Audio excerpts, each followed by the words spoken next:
Hello friends, I am Akash from ssclasses.in and welcome to this video. और आप देख रहे हैं हमारे चैनल पर एक इम्पॉर्टेंट सीरीज जिसका नाम है एमसीक्यूज एक्सप्रेस। और ये सीरीज नेट के पॉइंट ऑफ व्यू से बहुत ही ज़्यादा इंपॉर्टेंट है। और आज हम देखेंगे इस सीरीज में क्लास 12 का 6th chapter molecular basis of inheritance, इसके top 50 most important MCQs.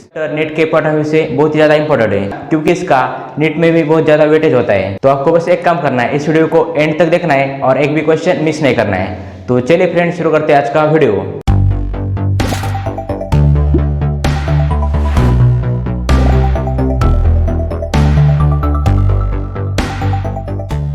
So friends, we are discussing top 50 MCQs from chapter molecular basis of inheritance।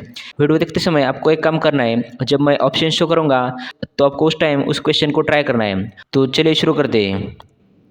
Question first, express sequence tags refers to, and the options are,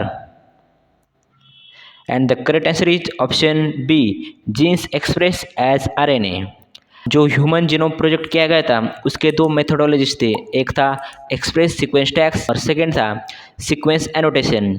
जो एक्सप्रेस sequence टैग्स था यानी कि EST, उसमें सभी gene को identify करना था। उसका अप्रोच ये था कि identifying all the genes that are express as RNA, मतलब उसमें ऐसे जीन्स जो आरएनए को एक्सप्रेस करते हैं उनको आइडेंटिफाई करना था। और सेकेंड था सीक्वेंस एनोटेशन, उसमें जो आइडेंटिफाई किए हुए जीन थे उसको सीक्वेंस में लगाना था। Now question second, under which of the following condition will there be no change in reading frame of the following mRNA, and the options are, and the correct answer is option B, deletion of GGU from 7th, 8th and 9th position। हमें particular mRNA का sequence दिया है और पूछ रहे हैं कि कौन सी कंडीशन में अगर हम रिप्लेस या फिर डिलीशन या फिर इंसर्शन कर दे तो इसके रीडिंग फ्रेम में कोई भी चेंज नहीं आएगा। तो इसका करेक्ट आंसर होगा ऑप्शन बी, क्योंकि अगर हम 7th, 8th और 9th पोजीशन से GGU ये सीक्वेंस निकाल देते तब भी इसमें कोई रीडिंग फ्रेम में फर्क नहीं पड़ेगा। Now question 3, the experimental proof for semi-conservative replication of DNA was first shown in, and the options are, correct answer is option D, bacterium। Semi conservative replication of DNA को experimentally prove करने के लिए जो experiment किया था उसमें E coli bacteria इसका use किया गया था। Now question fourth, all of the following are part of operon except, and the options are, correct answer is option A, an enhancer। जो ऑपेरॉन होता है उसके 3 पार्ट होते हैं, एक होता है ऑपरेटर जो ऑपरेट करने का काम करता है, second structural gene and third promoter जो प्रोमोट करता है। लेकिन इन्हेंसर नाम का कोई भी ऑपेरॉन का पार्ट नहीं होता है। Now question fifth, AGGTAT CGCAT is a sequence from the coding strands of gene. What will be the corresponding sequence of transcribed mRNA? And the options are, and the correct answer is option D। जो coding strand होता है उसका sequence same होता है as that of mRNA। उसमें फर्क सिर्फ इतना होता है कि जो थायमिन होता है उसकी जगह यूरेसिल होता है, इसलिए इसका करेक्ट आंसर होगा option D. Now question sixth, name the enzyme that facilitate opening of DNA helix during transcription, and the options are, and the correct answer is option A, RNA polymerase. जो transcription process होते हैं जिसमें DNA को RNA में convert किया जाता है उसमें एक एंजाइम का यूज होता है, उसका नाम होता है DNA dependent RNA polymerase. Now question seventh, which of the following statement is correct, and the options are, and the correct answer is option D, adenine pairs with thymine through 2 hydrogen bonds. जो DNA होता है वो double stranded होता है, उसमें एक pair पर अगर एडेनिन है तो उसको सेकेंड पेयर पर थायमिन के साथ कंबाइन किया जाता है। और एडेनिन और थायमिन इन दोनों बेसिस में 2 हाइड्रोजन बॉन्ड्स होते हैं। और जो गोनिन और जो साइटोसिन होता है इन दोनों में 3 हाइड्रोजन बॉन्ड्स होते हैं, इसलिए इसका करेक्ट आंसर होगा option D, adenine pairs with thymine through 2 hydrogen bonds. Now question eighth, if the distance between 2 consecutive base pairs is 0.3 nanometer and the total number of base pairs of DNA helix in a typical mammalian cell is 6.6 into 10 to the power 9 base pair, then the length of DNA is, and the options are correct answer is option D 2.2 meters. अगर हमें दो consecutive base pair के बीच का distance पता है और total number of base pairs पता है तो हम आसानी से इन दोनों का मल्टीप्लिकेशन करके लेंथ ऑफ डीएनए पता कर सकते हैं। Now question 9th, the first phase of translation is and the options are correct answer is option B amino acylation of tRNA. जो ट्रांसलेशन का फर्स्ट पेज होता है वो होता है अमीनो असाइलेशन ऑफ टीआरएनए और इसी को हम चार्जिंग ऑफ टीआरएनए बोलते हैं। इसमें पर्टिकुलर टीआरएनए को चार्जिंग मतलब एक्टिवेट किया जाता है और उसके बाद पर्टिकुलर पेप्टाइड का फॉर्मेशन होता है, क्योंकि ट्रांसलेशन का मतलब ही होता है कि एमआरएनए से प्रोटीन का formation. Now question 10th, which of the following is not included under pyrimidine base and the options are correct answer is option A guanine। जो नाइट्रोजनस बेस होते हैं वो दो टाइप के होते हैं, एक होता है प्यूरिन और सेकंड होता है पायरिमिडिन। प्यूरिन में एडेनिन और गोनाइन ये दो बेस होते हैं। सेकंड मतलब पायरिमिडिन में साइटोसिन, यूरेसिल और थायमिन ये तीन बेसिस होते हैं। इसमें जो डीएनए होता है उसमें एडेनिन, गोनाइन ये दो प्यूरिन तो कंपलसरी होते हैं और उसके साथ ही साइटोसिन और थायमिन ये दो पायरिमिडिन बेस होते हैं। लेकिन अगर बात की जाए आरएनए की पैकिंग की तो आरएनए में थायमिन की जगह यूरेसिल होता है, बाकी सब सेम होता है। Now question 11th, which disease is spread by activation of oncogenes and the options are correct answer is option B cancers.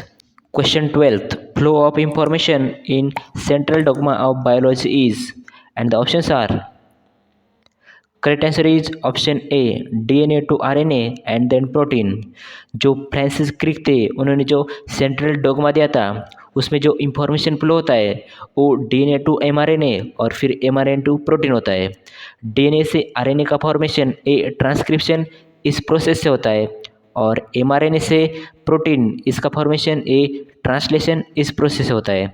Now question 13, genetic code determines and the options are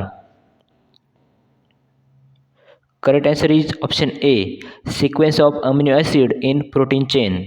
जो genetic code था वो protein chain में particular amino acids के sequence के बारे में बताता है। Now question 14, association of many ribosome is and the options are correct answer is option D polysome.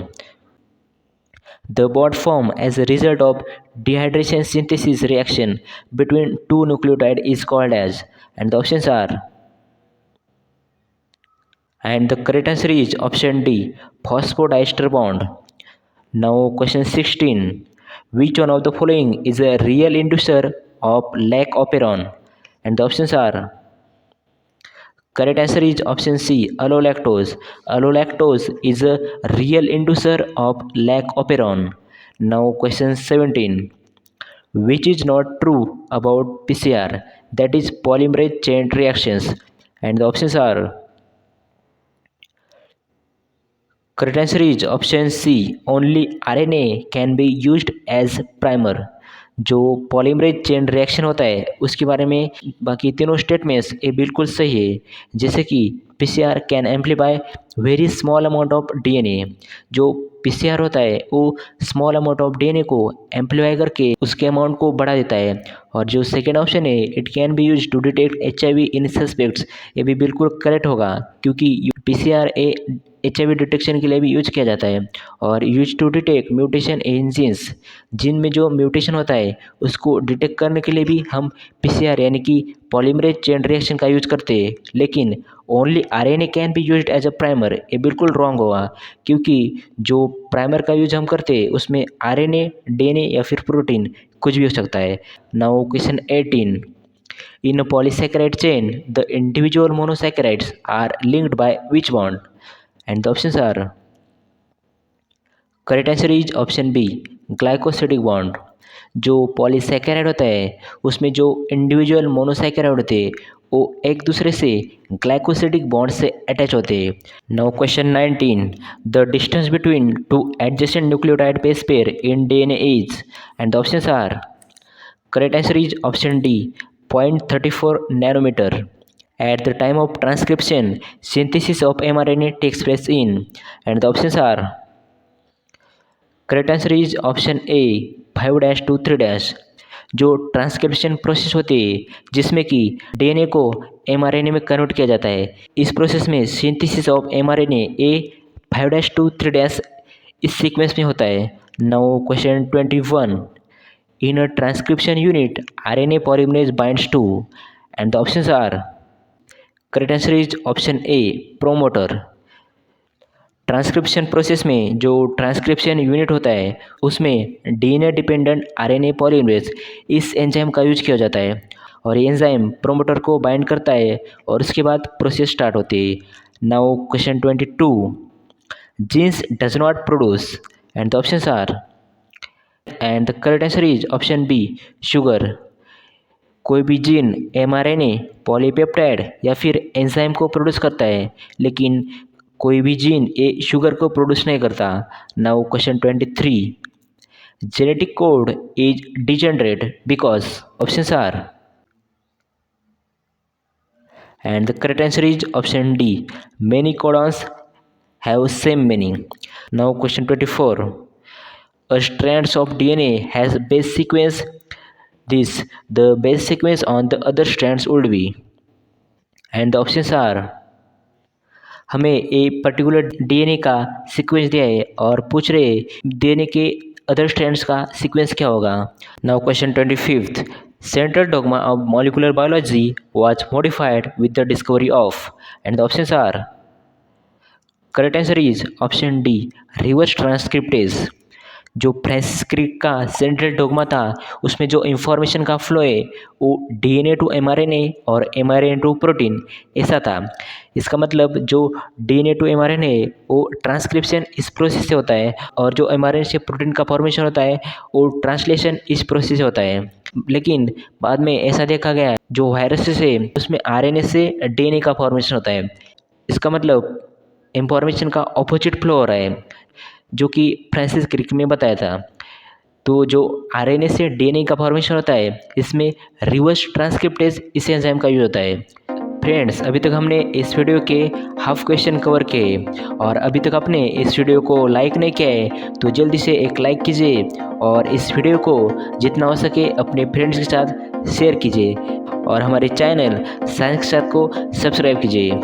Now question 26, the transforming principle of pneumococcus as found by Avery, MacLeod and McCarthy was, and the options are, correct answer is option B DNA।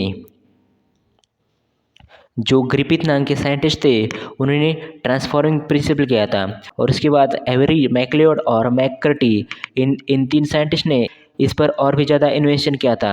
उसने particular RNase, DNAs और other enzyme के साथ experiment किया था और ये जानने का प्रयास किया था कि आखिरकार इंफॉर्मेशन का फ्लो एक किसके कारण होता है। तो उन्होंने देखा कि जो डाइजेशन विद डीएनएज है ये ट्रांसफॉर्मेशन को इनहिबिट नहीं कर रहा है। तो उन्होंने इससे पता लगाया कि डीएनए कॉज द ट्रांसफॉर्मेशन। इसका मतलब ये है कि डीएनए एक ऐसा सब्सटेंस है जो कि इंफॉर्मेशन को पास करता है। Now question 27, sequence of amino acids in polypeptide is determined by, and the options are, correct answer is option B mRNA. हमें पता है कि एमआरएनए से पॉलीपेप्टाइड मतलब प्रोटीन का फॉर्मेशन होता है with the help of translation process. इसका मतलब ये हो गया कि पॉलीपेप्टाइड यानी कि प्रोटीन चेन में जो अमीनो एसिड्स का सीक्वेंस होता है उसको एमआरएनए डिटरमाइन करता है। Now question 28, which is important for transcription, and the options are, and the correct answer is option D promoter. जो ट्रांसक्रिप्शन प्रोसेस होते हैं जिसमें कि डीएनए से आरएनए का फॉर्मेशन होता है उसमें प्रोमोटर का यूज होता है। इसमें कंफ्यूज नहीं होना है क्योंकि ऑप्शन ए में हमें दिख रहा है डीएनए पॉलीमरेज, ये बिल्कुल रॉन्ग होगा क्योंकि हमें पता है जो ट्रांसक्रिप्शन प्रोसेस होते हैं उसमें डीएनए डिपेंडेंट आरएनए पॉलीमरेज का यूज होता है, उसमें डीएनए पॉलीमरेज का यूज नहीं होता है। और इसके साथ ही डीएनए लाइगेज और डीएनए मिथिलेज इसका भी यूज नहीं होता है। Now question 29, what is correct for protein synthesis? And the options are, correct answer is option B, code transfer on mRNA.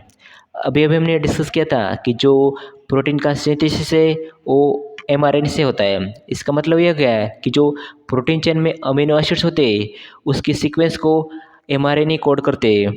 Now question 30, DNA replication is, and the options are, correct answer is option B, semi conservative and discontinuous. जो DNA replication होता है वो semi conservative और discontinuous होता है। अब इसका मतलब क्या हो गया?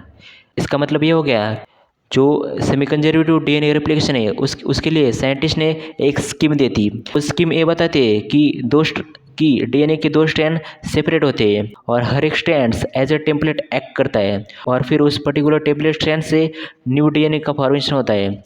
और जो न्यू डीएनए है उसमें उसमें हर एक के पास एक पेरेंटल और एक न्यूली सिंथेसाइज्ड स्ट्रैंड होगा और इसी को हम सेमी कंजर्वेटिव डीएनए रेप्लिकेशन बोलते हैं। और क्योंकि जो डीएनए रेप्लिकेशन है वो डिसकंटिन्यूस होता है, इसलिए हम बोल सकते हैं कि DNA replication is semi conservative as well as discontinuous. चार gaps rule is applicable to, and the options are, correct answer is option D, double stranded DNA. Char gaps rule is applicable to only and only double stranded DNA. It does not applicable to single stranded RNA or single stranded DNA. Now question 32, a nonsense or termination codon is, and the options are, correct answer is option B, UAG.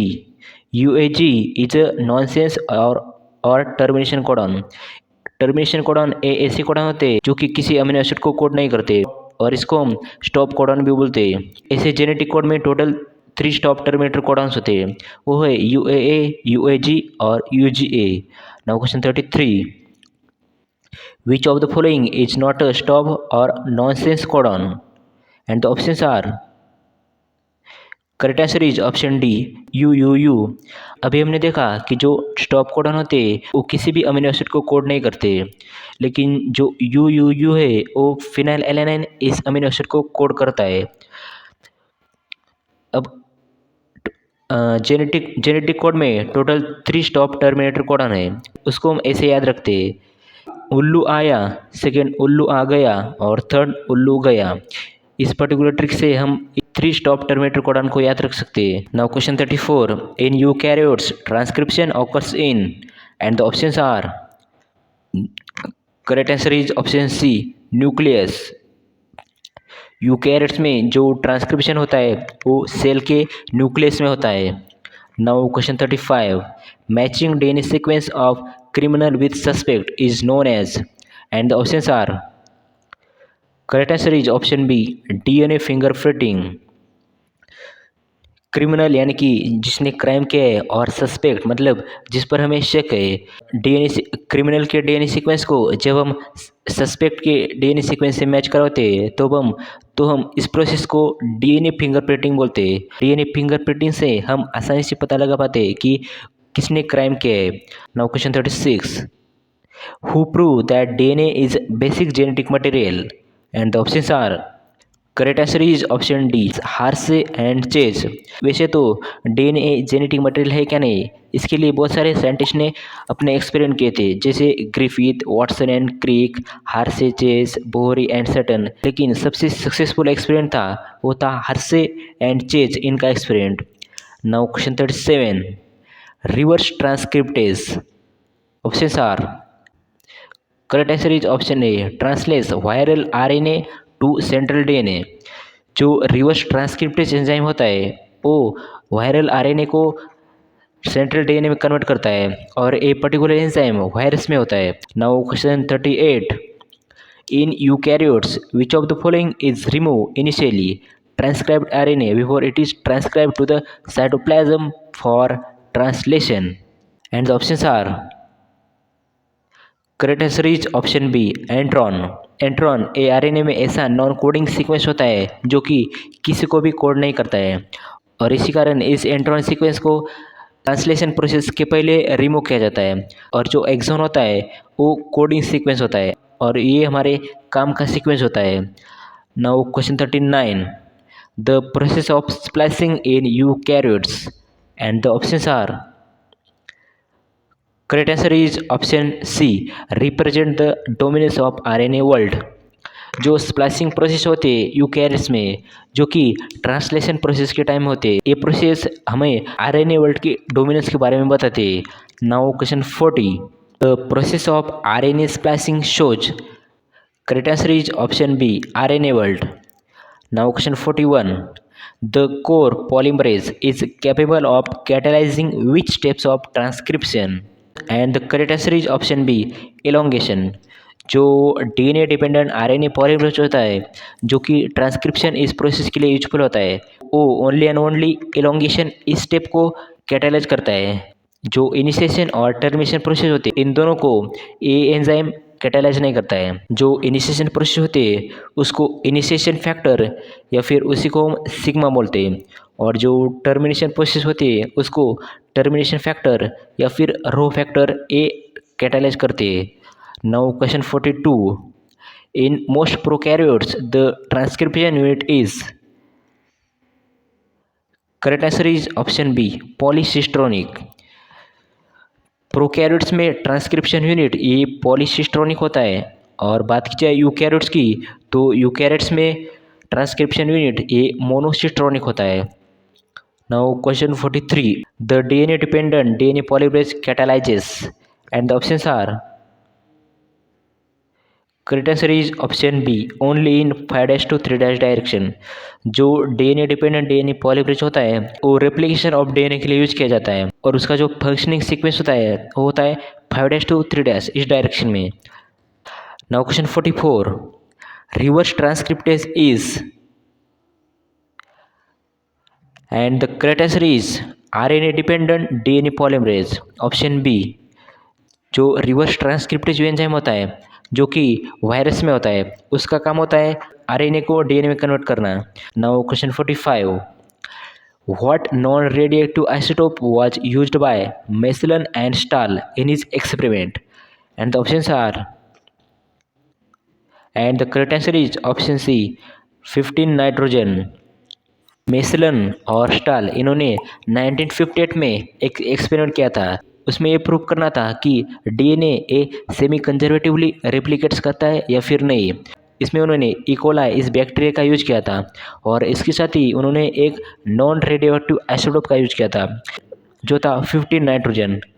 Now question 46, the unequivocal proof that DNA is a genetic material was provided by, and the options are, correct answer is option D, Hershey and Chase. वैसे तो DNA एक genetic material है क्या नहीं, ये prove करने के लिए बहुत सारे साइंटिस्ट ने अपने एक्सपेरिमेंट दिए थे, लेकिन जो अनइक्विवोकल प्रूफ यानी कि जो सक्सेसफुल प्रूफ था सबसे पहले, वो हार्से एंड चेज इन्होंने दिया था। Now question 47, histones are, and the correct answer is option D, none of the above. अब ऐसा क्यों? हमें पता है कि जो हिस्टोन्स होते हैं they are the set of positively charge basic proteins. वो हिस्टोन्स होते हैं ये पॉजिटिवली चार्ज तो होते हैं, लेकिन ये बेसिक प्रोटीन्स होते हैं, बेसिक अमीनो एसिड्स नहीं होते, इसलिए इसका करेक्ट आंसर होगा none of the above. Now question 48, the process by which DNA forms mRNA and mRNA forms proteins are respectively, and the options are, correct answer is option B, transcription and translation. DNA से mRNA बनाने की process होते हैं वो होते हैं transcription, और mRNA से प्रोटीन का फॉर्मेशन जब होता है तो उस प्रोसेस को हम बोलते हैं ट्रांसलेशन, इसलिए इसका करेक्ट आंसर होगा option B. Now question 49, the number of hydrogen bonds between A and T in DNA is, that is in between adenine and thymine, and the options are, correct answer is option B, 2। जो DNA की packing होती है उसमें adenine और thymine इन दोनों basis में 2 hydrogen bonds होते हैं, और बात की जाए ग्वानिन और साइटोसिन की तो इन दोनों बेसिस में 3 हाइड्रोजन बॉन्ड्स होते हैं। Now question 50, that is last question, who prove experimental proof of semi conservative replication of DNA, and the options are, correct answer is option B, Meselson and Stahl. Meselson and Stahl इन दोनों scientist ने 1958 में एक experiment किया था। इस experiment में ये प्रूव करना था कि whether DNA replicate semi conservatively और नॉट। तो इसमें उन्होंने इकोलाई इस बैक्टीरिया का यूज़ किया था और इसके साथ ही उन्होंने एक नॉन रेडियोएक्टिव सब्सटेंस का यूज़ किया था। वो सब्सटेंस था 15 नाइट्रोजन।